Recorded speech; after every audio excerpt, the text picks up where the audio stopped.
Hello students, welcome to the Aditya classes. और आज हम पढ़ने वाले हैं हमारी क्लास 12 का 7 चैप्टर जो कि इंटीग्रल्स, इंटीग्रेशन और हम इसे एंटी डेरिवेटिव। तो ये क्या होता है, आपने पढ़ा होगा इससे पहले। डेरिवेटिव्स का नाम सुना होगा। डेरिवेटिव्स हम क्यों यूज करते हैं? मान लो कोई भी आपके पास एंटिटी है, मैंने यहाँ एक फंक्शन लिख दिया F equals to X square, ठीक है। और मैं इसका आपसे डेरिवेटिव पूछने लगूँ, किसके रिस्पेक्ट में? एक्स के respect. F dash X equals to 2x। एक बार सेकंड डेरिवेटिव और पूछने लगो तो आप क्या लिखोगे? F double dash X equals to 2। और जब मैं थर्ड डेरिवेटिव इसका करूंगा तो ये जीरो आ जाएगा, कांस्टेंट का जीरो होता है। यहां से आप देख रहे हो, तो स्टूडेंट्स यहाँ पे हमने जब एक्स इक्वल्स टू 3 वैल्यू रखी तो यहाँ पे क्या वैल्यू आएगी? 9। यहाँ पे एक्स इक्वल्स टू 3 6, यहाँ पे 2 रह गई और यहाँ पे 0। देख रहे हो आप कि वैल्यू क्या है हमारी? डिक्रीज हो रही है, ठीक है। तो डेरिवेटिव में हमारा क्या होता है, वैल्यू हमेशा डिक्रीज करते हैं, किसी फंक्शन को छोटा करते हैं। इसका अपोजिट अगर मैं कहूँ तो आप क्या कहोगे? मतलब हमें किसी फंक्शन को क्या करना है? एक्सपेंड करना है, बड़ा करना है, ठीक है। तो आप जैसे इंटीग्रेशन आज हम शुरू करें तो देखते हैं कैसे करना होगा।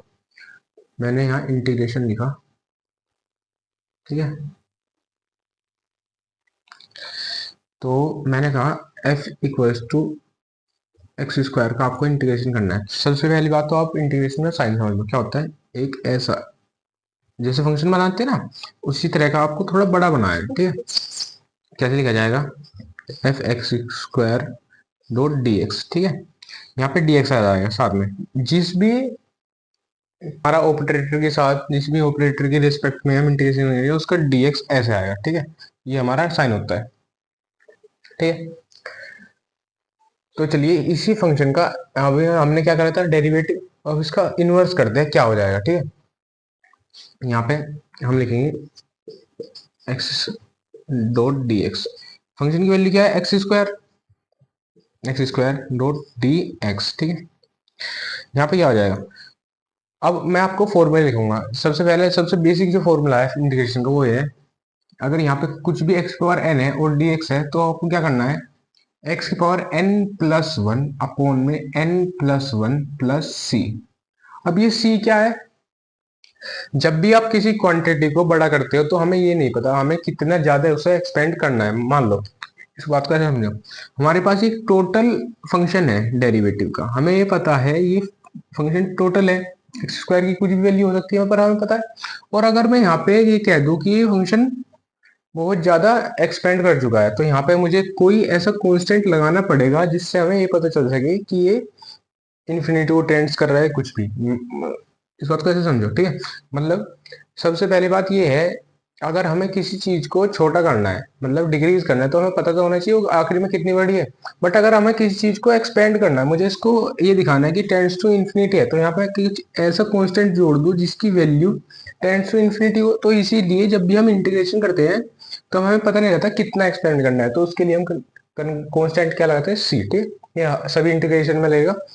एक कुछ इंटीग्रेशन ऐसे आए कुछ टाइप्स के बाद जिनमें लिमिट्स दी जाती है सिर्फ इसकी वैल्यू निकालने के लिए, ठीक है। तो अभी हम देखते हैं इसका फॉर्मूला ये है, सबसे बेसिक फॉर्मूला अभी के लिए एग्जाम्पल ये समझे। तो यहाँ पे देखो एक्स स्क्वायर डी एक्स है, तो यहाँ पे मैं क्या करूंगा, इसकी पावर एक प्लस कर दूंगा और अपोन में वही उसी पावर के साथ वन प्लस करके इसके डिवाइड में, ठीक है। X two plus one upon में टू प्लस वन। और क्योंकि हमें पता नहीं है हम कितना एक्सपेंड कर रहे हैं तो हम कांस्टेंट क्या लगाएंगे यहाँ पे? सी प्लस सी। एक्स पावर थ्री अपॉन में थ्री प्लस सी। हमारे जो ये है हमारा क्या है? एक्स स्क्वायर मीन्स हमारा जो फंक्शन है उसका इंटीग्रेशन हमने क्या किया? एक्सपेंड करके ये किया। अगर दोनों इंटीग्रेशन और डिफरेंशिएशन अपोजिट है तो अगर मैं इसका डिफरेंशिएशन करूं तो हमारे पास क्या आना चाहिए? X square. मैं करके दिखाता हूँ। मान लो ये हमारा इंटीग्रेशन है, कुछ भी इसे नाम देते हैं जी एक्स, ठीक है।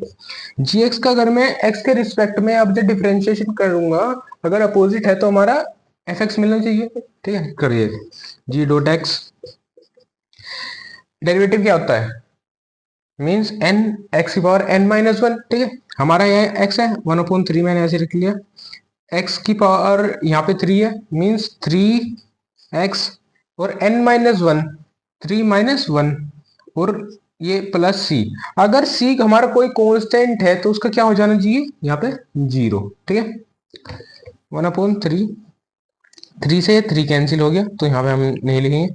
यहाँ पे क्या है x 3 - 1 2, और यहाँ पे 0 हो चुका। तो हमारे पास क्या आया, एक्स स्क्वायर की वैल्यू क्या थी, f.x, जो हमारा फंक्शन था, ठीक है। फ्रेंड देखते हैं हमारे जो बेसिक फॉर्मूलेज आपको याद करने हैं इंटीग्रेशन के, ठीक है। जैसे कि आपको पता होगा, आपने डिफरेंशिएशन पढ़ा होगा, तो सिर्फ उसका इन्वर्स है, थोड़ा आपको थोड़ा क्या एग्जैक्टली इन्वर्स होता है। मान लो मैंने आपको कहा डेरिवेटिव आपने पढ़ा होगा, ठीक है। डेरिवेटिव में अगर मैं साइन का डेरिवेटिव, साइन एक्स का डेरिवेटिव आपसे पूछ लूंगा तो क्या लिखोगे, कोस एक्स, ठीक है। सिर्फ आपको इतना समझना है, ठीक। मीन्स आपको अगर डिफरेंशिएशन के फॉर्मूले आते हैं तो काफी आसान हो जाएगा, ठीक है। तो हम इसके सभी जो डेरिवेटिव इंटीग्रेशन के फॉर्मूले वो लिखते हैं सबसे पहले। तो ये हमारा फर्स्ट फॉर्मूला जो मैंने अभी सबसे बेसिक फॉर्मूला लिखा था वही क्या, मान लो हमें इंटीग्रेशन करना है एक्स की पावर एन का और डी एक्स, ठीक है। तो हम क्या लिखेंगे, एक्स की power N plus one upon में एन प्लस वन और प्लस में सी, हमेशा सी तो आएगा, ठीक है। एक्स बार एन इंटू डी एक्स का फॉर्मूला ये होता है, ठीक है। सेकेंड जो फॉर्मूला है हमारा ई की पावर एक्स, ठीक है। पूरे मैथमेटिक्स में ऐसा फंक्शन है, इसका डेरिवेटिव कर लो कितनी भी बार और इंटीग्रेशन कर लो, हमेशा ई की पावर एक्स ही आएगा प्लस सी, ठीक। थर्ड, थोड़ा ट्रिग्नोमेट्रिक फंक्शन देख लेते हो, काफी यूज होते हैं, ठीक।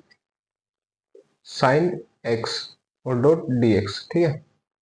क्या होता है, जब हम साइन का डिफरेंशिएशन करते हैं तो कोसक आता है, तो यहाँ पे सिर्फ अपोजिट है, हर एक चीज का अपोजिट है। इसका मतलब क्या है, यहाँ पर अगर अपोजिट आएगा तो क्या आएगा, साइन का यहाँ पे आएगा तो कोस ही, बट आएगा नेगेटिव, ठीक है। वहां पे पॉजिटिव आता है, यहाँ पे नेगेटिव हो जाएगा साइन का, माइनस कोस और एक्स, ठीक है। फोर्थ वाला है, अब फिर से हम कोस का देख लेते हैं, कोस डॉट डी एक्स, यहाँ पे भी अपोजिट है। वहां पे क्या आता है डिफरेंशिएशन में, कोस का माइनस साइन एक्स, तो हमें अपोजिट करना है, माइनस साइन एक्स का हो जाएगा positive sine x, sine x plus C, और हमेशा आपको ये कांस्टेंट तो भूलना ही नहीं है, ठीक है। फिफ्थ क्या हुआ, अभी हम जो डॉट डी एक्स, तो टेन एक्स का होता है log सेक स्क्वायर एक्स, ठीक है, और प्लस सी, ठीक है। हालांकि आपको अजीब लगेगा, वो बता दूंगा क्यों होते हैं, ठीक है। सिक्स में लिखूंगा कोट, यहाँ पे log कोट एक्स का, कोट एक्स ये होता है log साइन एक्स प्लस सी, ठीक है। ये log सेक एक्स होता है, सेक स्क्वायर नहीं, ठीक है। हमारा जो सेवंथ फॉर्मूला है वो होता है हमारा sec X into tan X, अगर दो फंक्शन आ जाए तो डी एक्स, तो ये होता है हमारा सेक का, सेक एक्स प्लस सी। क्योंकि अगर आपको सेक एक्स का वो डेरिवेटिव करना तो sec X into tan X, ठीक है। और अगर कभी यह आ जाए cosec X into cot X dot D X minus cosec x, ठीक है। अभी के लिए जो फॉर्मूला है ये काफी है, ठीक है। तो चलिए अपने एग्जांपल की तरफ बढ़ते हैं। देखते हैं हमारा फर्स्ट एग्जांपल क्या है। ये हमारा फंक्शन है एक्स पावर 3/2 प्लस 2 ई की पावर एक्स माइनस 1/x और डी एक्स। हमें इस फंक्शन का क्या करना है, डेरिवेटिव, ठीक। तो चलिए स्टार्ट करते हैं। भैया मैंने आपको कुछ फॉर्मूले लिखवाए थे, यहाँ पे ई की पावर एक्स का फॉर्मूला लिखा दिया था, ठीक है। और एक्स की पावर एन, ये एन ही तो है पावर फ्रैक्शन में, ठीक है। तो चलिए स्टार्ट करते हैं।